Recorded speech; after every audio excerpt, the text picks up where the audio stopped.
Alors moi je suis Yann Hello, le directeur technique de l'Observatoire des sciences de l'univers de La Réunion, qui travaille scientifiquement sur 4 thématiques, forêt, rivière, océan et atmosphère. C'est pour ça qu'on est ici, pour étudier, pour présenter l'Observatoire du Maïdo, qui est un petit peu notre vaisseau amiral, un petit peu de l'instrumentation dans la thématique de l'atmosphère. Voilà.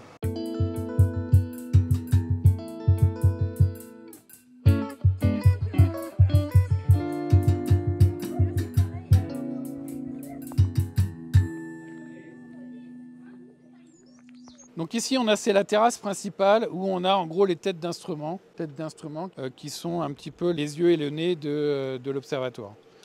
Le tuyau qui est là, en fait, c'est le nez de l'observatoire, c'est-à-dire que là, dans ce tuyau-là, on vient aspirer, il y a des pompes en dessous là, qui viennent aspirer l'air et qui amènent l'air en bas. Je vais vous montrer tout à l'heure la salle, ça s'appelle le laboratoire in situ.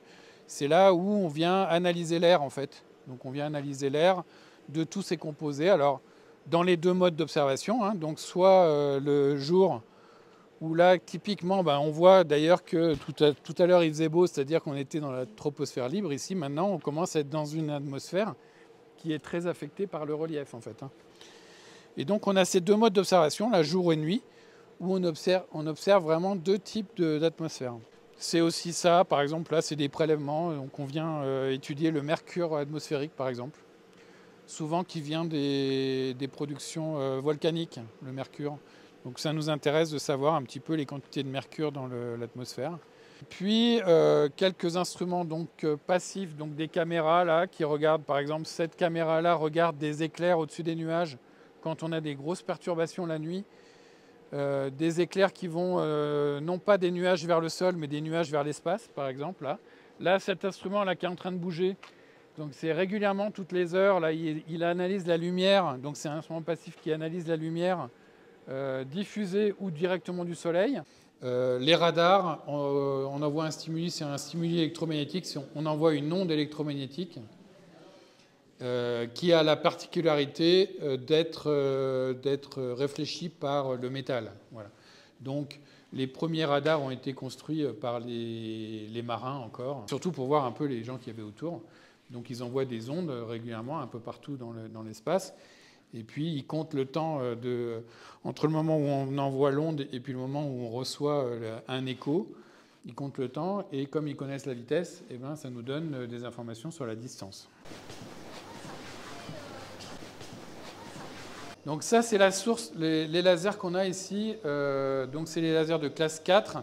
Je vous disais que c'est des lasers puissants.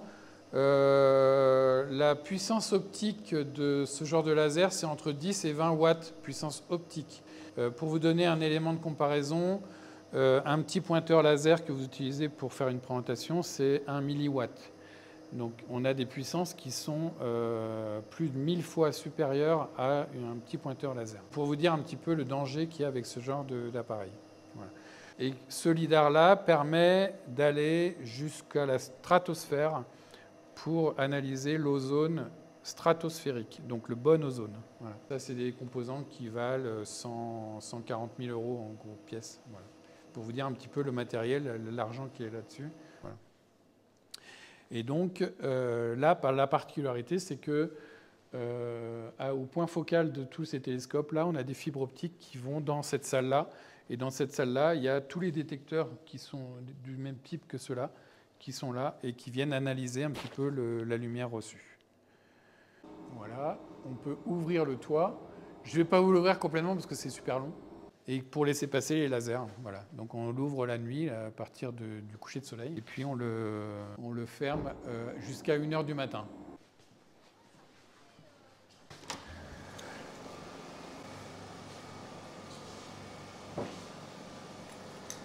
Avec cette salle-là, analyse un petit peu tout ce qu'on respire de là-haut. Voilà.